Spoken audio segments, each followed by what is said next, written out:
in Chaco recently and said, hey, I've got a gap in this conference. And I said, we need to reconnect with this type of conversation. So I'm really grateful to be here. I'm grateful for the welcoming of diverse points of view and diverse experiences. So the space in between turns out to have been really important in my journey, and this is a little bit embarrassingly personal, but I hope that it really touches the universal and touches you in some way as we go through. So I invite you to not interpret this as all about me. Okay. The first time I beheld the marvelous twin pillars of Chimney Rock, anybody been there? Chimney Rock, beautiful, right? So naturally we're all thinking, well, those rocks are certainly quite phallic, right? And so this was, by the way, 18.6 years ago. We're in a new lunar standstill, a major lunar standstill. The moon is coming through those pinnacles again now. And 18.6 years ago, I'll do a program there on Monday, right, to help celebrate the moon coming through those pinnacles over these next couple of years. But I remember just going, wow, those look phallic. So this is interesting that my male companion said, yes, but you need to also perceive the space in between.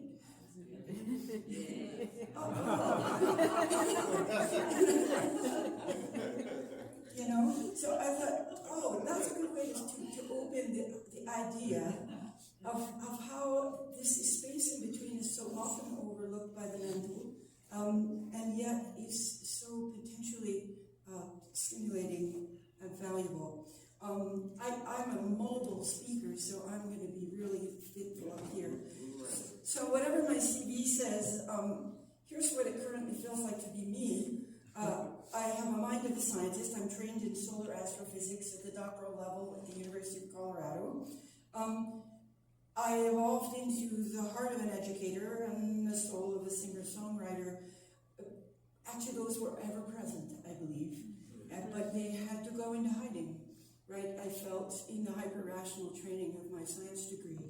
And so I'll tell you a short story. My thesis defense was very arduous, and they put me through a real hazing exercise. And instead of it being a celebration of an achievement hard won over many years, it was not pleasant. I have a very poor memory of that. And my thesis advisor, who knew I was going to be passed all along, right? But so got out the champagne, and he goes, "Here's to us and those like us, and welcome to the club."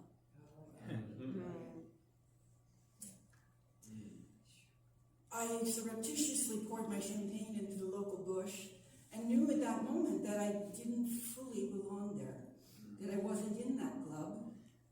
I wanted some of the fruits of that club. I love the intellectual element. I love being on the leading edge of what we think we understand about the universe.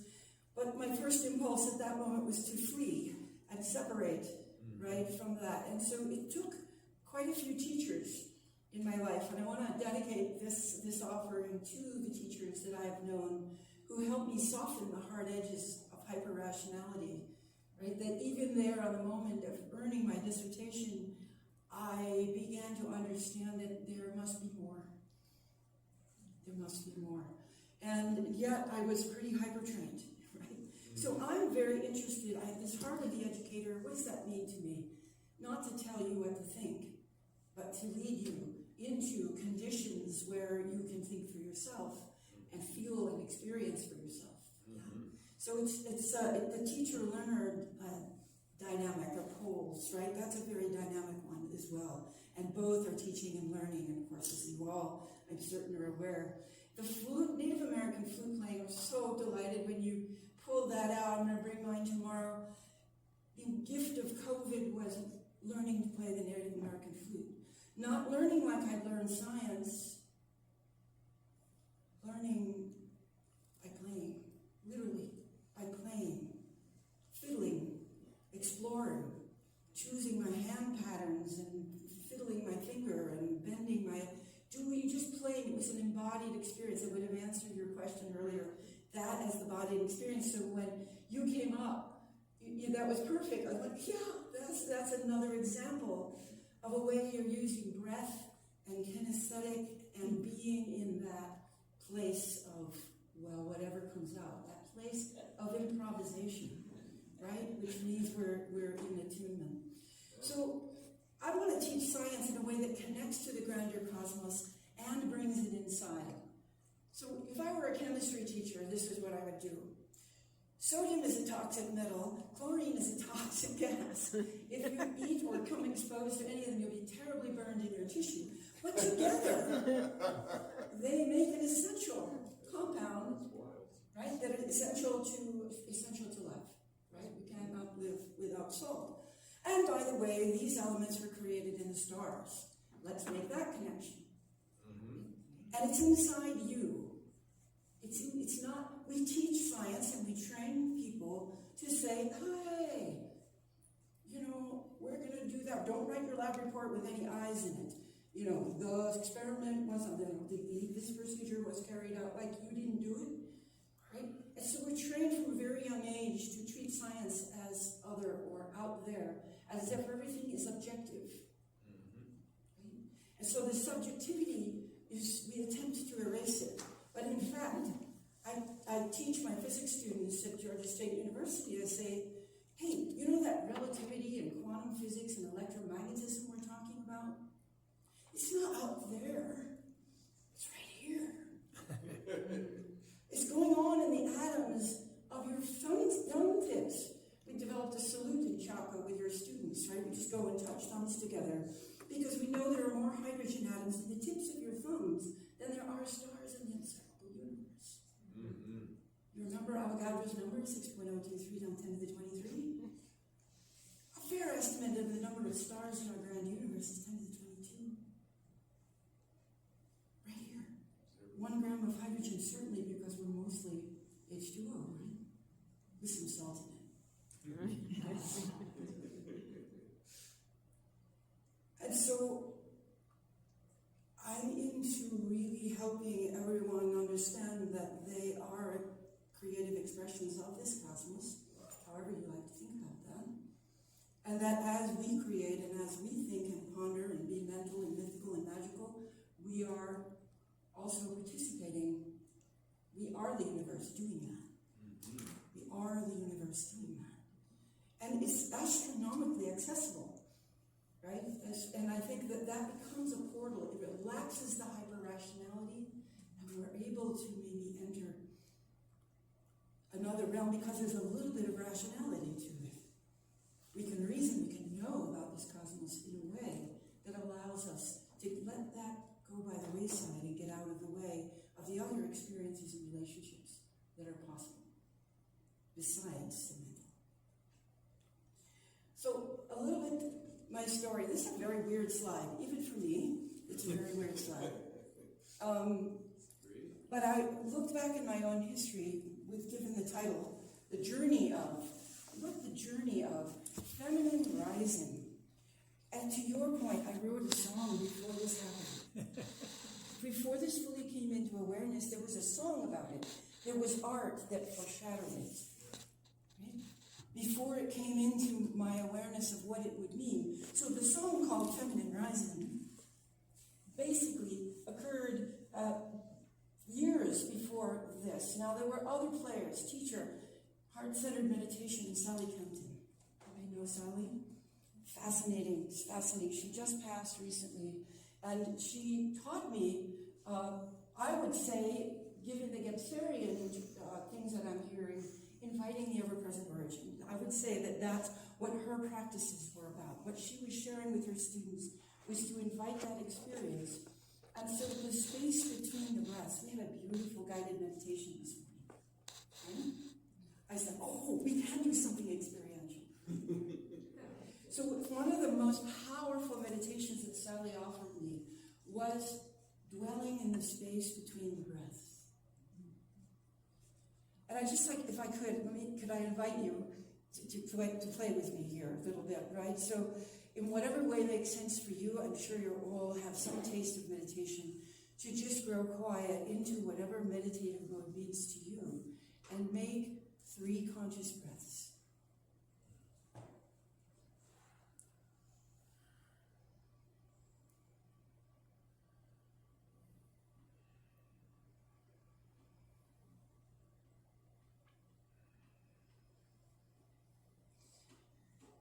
And now choose a next breath to pause at the top and dwell there for just a few seconds. Gently exhale, all relax, no tension. Exhale to the bottom and dwell. You don't have to stay with my voice, but just for the next few breaths, experience a moment of pause at the top of the inhale and the bottom of the exhale. And know that you're experiencing a moment of both and neither, both and. It's both, the inhale and exhale are both present at those pauses. It's neither an inhale or an exhale, but it has the potentiality. It's the end of an exhale and the beginning of an inhale, or the beginning of an exhale and the end of an inhale. Right? So to just dwell 3 more breaths in those pauses. No forcing. Just with awareness.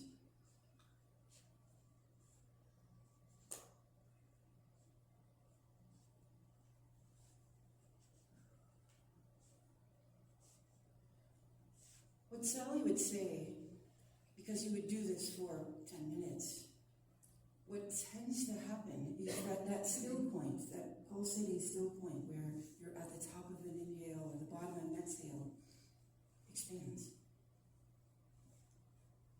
Right? It expands beyond, right? And suddenly, I invite you to try it. I can't take all the time I would like to offer you that experience, but I'm very much, as an educator, into how can I use this to start to sample, to start to have experiences that lead me in the right direction, to have an experience, a taste. I know it's not all about experience, right? But something that tastes that ever-present origin, something that tastes what she would call that great heart, right? That space between the breaths. And the thing Sally did for me is immediately said, put your attention here in your heart instead of up here. And she loved my monkey mind. She taught me to love my monkey mind. And the meditation revolutionized. Because why? It was like a screaming child, right? And what's going to happen with a screaming child? You go, well, stop doing that. Oh, that's going to help. No. If you resist, right, it's going to persist. So then you sort of say, welcome. Welcome. Monkey mind, how marvelous. It's amazing that this creation of the universe will actually do this, right? So embracing the monkey mind and watching her, all these thoughts that she has. This was a powerful teacher, and she just passed. She's become an ancestor. She also taught me, goddesses, give me a break. I'm a solar physicist, right? Goddesses? Oh, no, don't make me go there, teacher. Sally embraced what we know about the universe, and she made it possible to bridge to the archetypal universe of goddesses. And men and women were doing this. She attracted lawyers and doctors and scientists, really mental people who needed to, smooth the hard edges from their hyper-rationality. Because she would embrace their intellectualism. Hey, it's not about your mental is bad and you need to get rid of it. You just need to include it with some other things here. And Durga was my favorite. And if anybody knows Hinduism, don't quote me. When I saw that, I made my own meaning. Riding the tiger, the feminine changed its view. It's not yin-yang feminine. I love yin-yang. I love it. But it's not yin is feminine and yang is masculine. No. There's yin-yang feminine and yin-yang masculine, right? And so this made more sense to me. Here's this powerful feminine. Here's our engine, right? Look, she's wielding all of these tools, from the lotus flower to the sword. And she has the wisdom to know when to wield what. struck me as so integral. It's not all about be one way and hand everybody a lotus flower, or one way, take everybody's head off when you don't like what they do. When do you come with what tool in service to something larger than you? So I started to invoke my teaching that way. May I be of benefit. I didn't know what that meant in any given moment. It might mean I take the young man's head off. Don't waste my time. It might mean listening compassionately to a young woman who'd never been listened to by an authority figure. Both of those happened to me in my physics class in Georgia State University. And I didn't even know who was. I was wielding something, but I was played. I was used. Because I was shaking after both of those. I turned into the most compassionate, Jesus Christ, I was just listening to her while she was railing. My little ego self can't do that. Right? But something did through me. Same for the young man. He needed to hear, what did he hear when I said, don't waste my time and don't bother to come back to class if you can't, I set you up to succeed and you blew it. I spent 3 hours with him the night before on the quiz problem of the next day, and he blows it. And I was shaking because I was fierce with him. He never missed another class. He came back. He interpreted the envelope, evidently, that I cared. He got into physical therapy school. He finished. I thought he was going to come back and shoot me. My ego self was afraid of what I'd done. And yet it was exactly what was needed. So that intention to be of service and to do what's needed, even if you don't know exactly what that means, has that improvisational quality, has that space in between quality. So I'm spending a lot of time on the slides. I'm going to take my whole presentation. The other thing I learned with this amazing 6-month yoga class, this is not getting your certification in a weekend, okay? There's a lot of those classes out there. This was 6 months of transformation, coming back again and again, and I learned this concept of holding a pose and being strong but not gripping. Being soft as well as strong. Whoa, and that was an embodied experience, right? That's powerful. I think as you mentioned, right? I was loved that you went through the embodiment piece this morning. So I had a bad injury toward the end of the yoga teacher training. And I was one of the best students, I could do these things. I was, whoa, took it right out from underneath me, right? I could hardly move, and I had to adapt to all the poses in some different way. We also had to go to 15 other yoga teachers' classes around the Atlanta area over the course of 6 months to sample how it was done differently and how we were the same or different. That was very expansive unto itself. And here's the moment that I shared with the students or our participants in the epiphany regarding the feminine-masculine imbalance. I was being a professor, right? In the academic environment, I was the first woman in the physics and astronomy department and the first education-focused person. And it was inner city Atlanta. This was a harsh assignment. Here I was on the yoga mat. I went to this. It was this luminous woman. I walked into this other yoga studio and said, I'd like to know her, right? And she turned out to be the teacher, and hundreds of people were packed into the room just to see this one teacher. So they're all there for her, and then she says, okay, I want to know if anyone has an injury. I'd never admitted an injury before. I couldn't help it, because I was not going to be able to do every pose. I was trying to live up to what the course was demanding of me. So I raised my hand, and I was one of 2 people in a room of 100 who raised their hand. So that was self-conscious. I said, well, okay. And then she proceeded every single posture to start in some very basic way. And then say, and if your body says yes, do this. And if your body says yes, right? And she would make it progressively harder. She kept the 6th pose in. If your body says yes, I collapsed, a blubbering, sobbing person on the mat, realizing that I never asked her. I never asked her. I don't ask her inside of me if it's okay to work 80 hours a week. If it's okay. Is it okay? There was no doubt. Masculine was totally in charge, and I was doing things like this because why? Whatever that impulse is that we have to balance, right? And so this epiphany that I don't ask her, okay, I'm going to use hard language here. I felt like my inner masculine was forcing himself on my inner feminine. Okay? And it wasn't okay. And so I said, I got to do something. What do? Well, I was not in a position to do anything immediate, like resign, but I, a year later, did. So if your body says yes, wound up to be a really important moment for me to realize that I was way out of balance with the feminine and masculine. And this teacher needed to be listened to harder. I took a year-long transformative journey, graduated that class. I was hanging out with women, singing with them.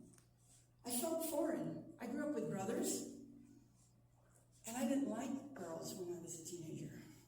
Right? I never socialized with them because they seemed petty, and I wanted to do their fingernails, and I wanted to play softball or something, right? Or think about physics.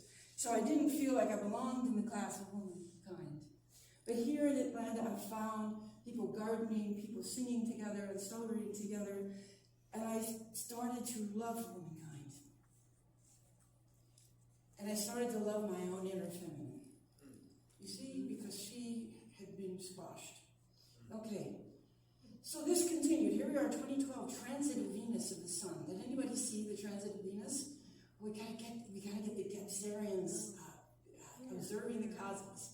This was very cool. Because of improv vocal training related to the improv flute, with a woman named Rhiannon, who's still kicking at 78 or whatever she is, she taught me what does the music need, and sometimes it needs space. Sometimes it needs you to step out and be the star of the show, and sometimes it needs you to hold back and keep going and hold the rhythm for others. Right? She taught me about an intuition, about that space and being sensitive to when to do what, when to wield what you have with your voice. That led me, here I'm at a NASA webcast covering the transit of Venus. This is on top of the volcano, Mauna Kea, Big Island. I've had the time of my life. I got to be a scientist, I got to be an educator, I got to be a singer. I sang a sacred Hawaiian chant. There were no indigenous people on top of the mountain that day. And I sang it out, and Rhiannon had taught me. And here I was on NASA webcast, howling a Hawaiian chant, which was what? Grant us knowledge from above. That's the meaning of the Eho Mai. So this was one of those integrative moments where I felt like I was accessing science and spirit and my values as an educator. Another one, in Chaco Canyon.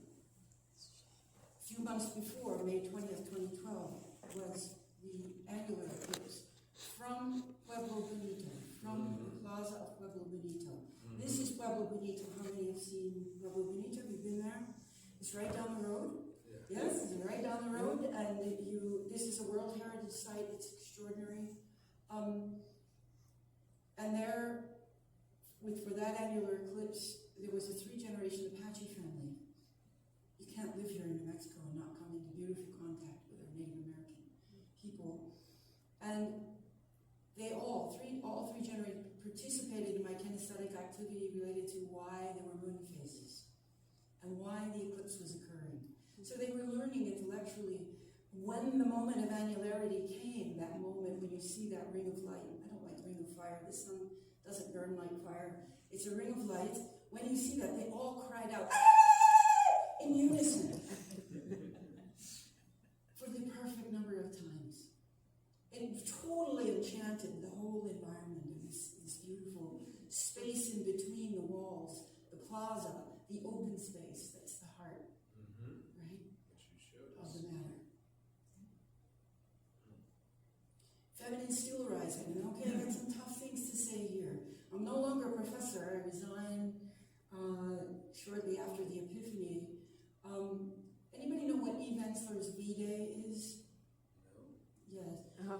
It's repurposing Valentine's Day as a means of raising awareness about the violence against women and girls the world over. So in Atlanta, which is one of the sex trafficking capitals of the world, because Delta Airlines flies anywhere, right? You could just get people in there. So this was harsh, and I know that I can see on your faces that this is harsh. The reality is there's a lot of abuse of women and girls out there, and we heard from them. I heard from them, as we heard from Danielle this morning, the presence of pain of women speaking about having been trafficked, having been raped or abused, right, in their families or extended families. And I listened to that and I said, oh, then it was otherizing that, right? Oh, that's them, poor them. And then realized, wait a minute. The stories of your own mother. And I won't get into details there, but I was starting to learn the history of how my mother had been abused and her family by stepfathers. And it was like, oh my gosh, thank you. So I was healing, right? I was healing not just for myself, but for generations. And I got to sing the Feminine Rising song in that setting of the Ebenezer Church across the street from the old one where Martin Luther King used to speak. So this came, I won't say more about the banner there, but I just was starting to really more fully express myself as a singer. And then I also discovered this sunset from the space in between the two largest great houses.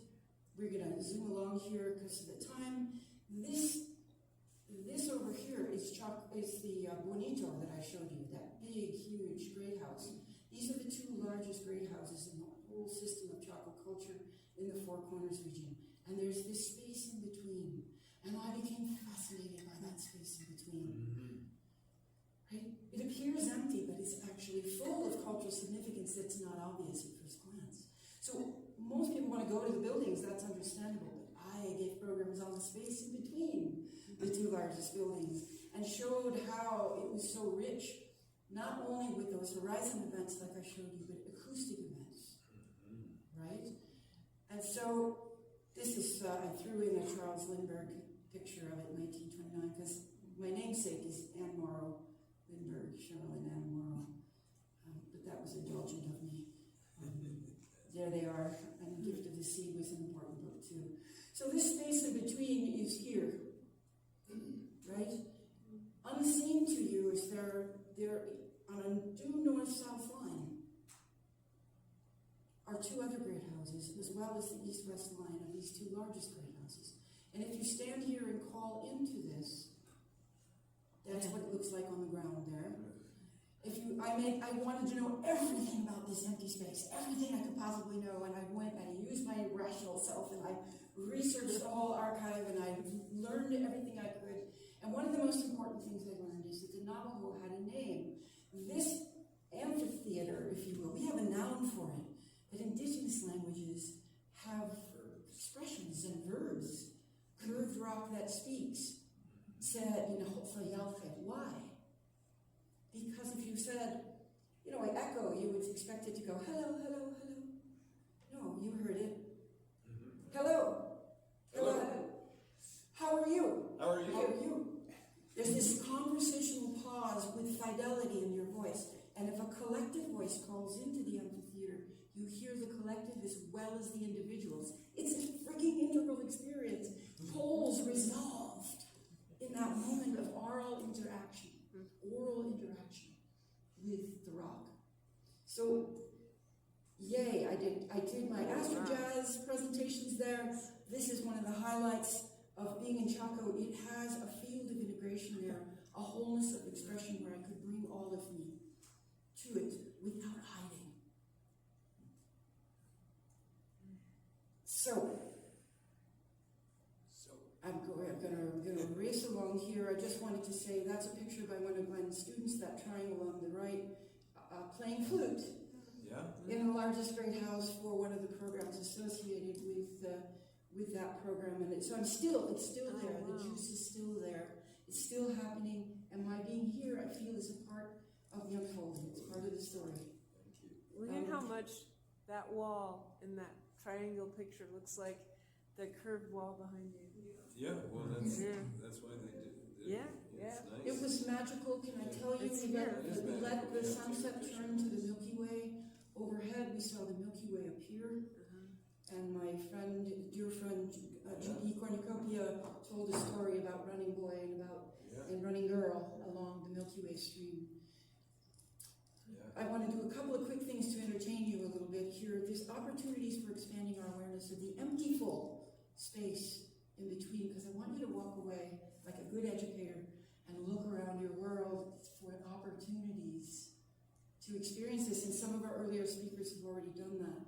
But so the Chaco buildings, and when I gave those tours, I said, hey, prehistory is screaming at you to pay attention to the relationship and empty space between things, but so is modern physics. We're mostly empty space, we're mostly atoms. What gives them? We touch each other. Can you believe that?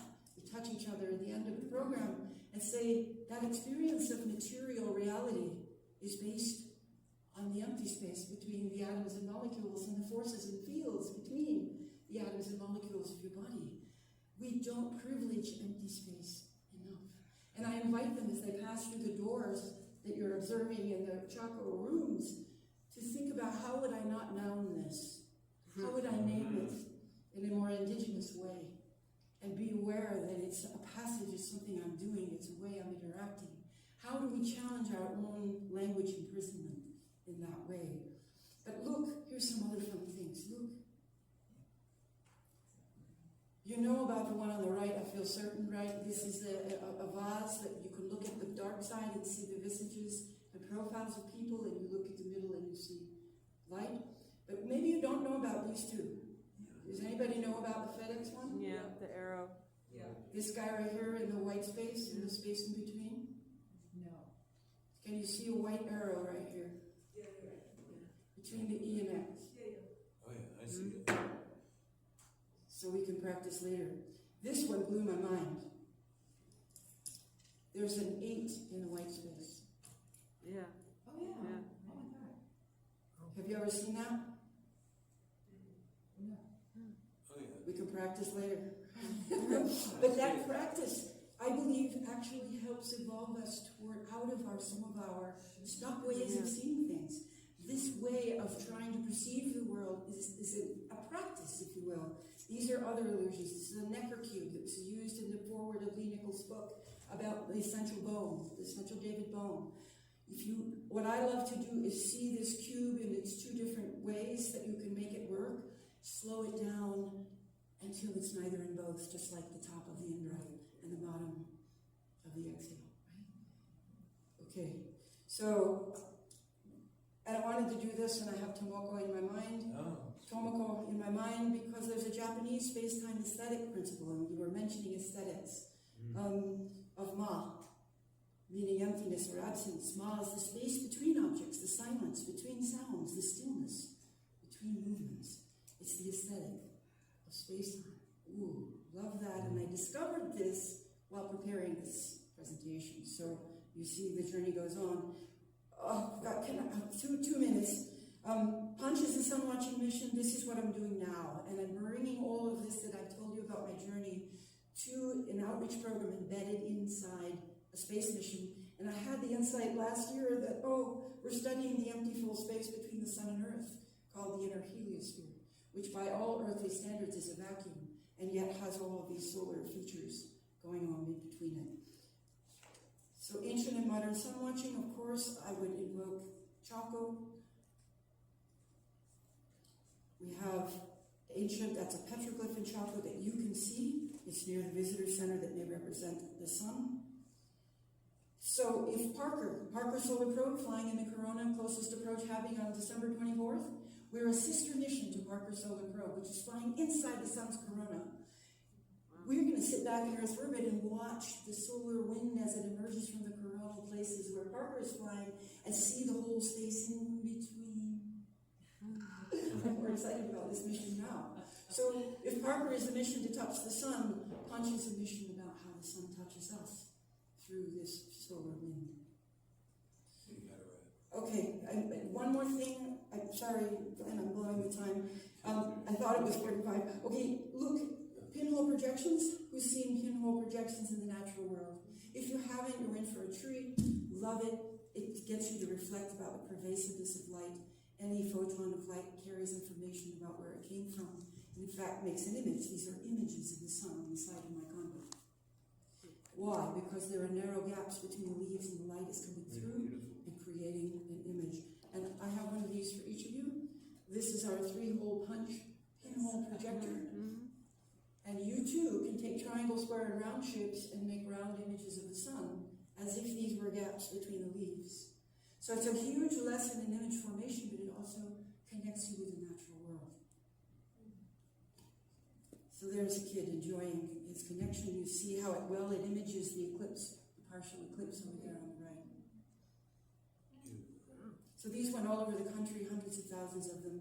And finally, I guess what I'm going to do tomorrow, instead of talking you through this, the solstice pauses on the horizons are also this top of the in-breath and top of the in-breath and bottom of the out-breath. Solstice, the sunrise positions move back and forth. So we have an activity where you get to choose where is your birthday going to rise on this horizon. So I'm going to have this poster around tomorrow at the breaks, and you'll be able to kind of play this. We won't play it in real time right now. But the solstice works just like the in-breath and out-breath.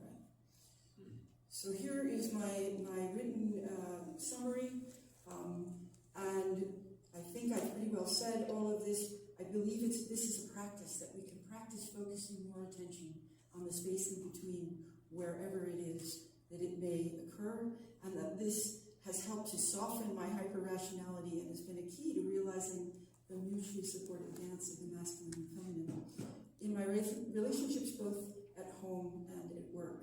And you can bet I'm not going to be ignoring the empty space during this lunar standstill. I also celebrate with my bracelet. I recently purchased that in Boulder. An acquaintance said, it seems incomplete. And I said, may I invite you to an alternative interpretation? Okay, thank you. Thank you.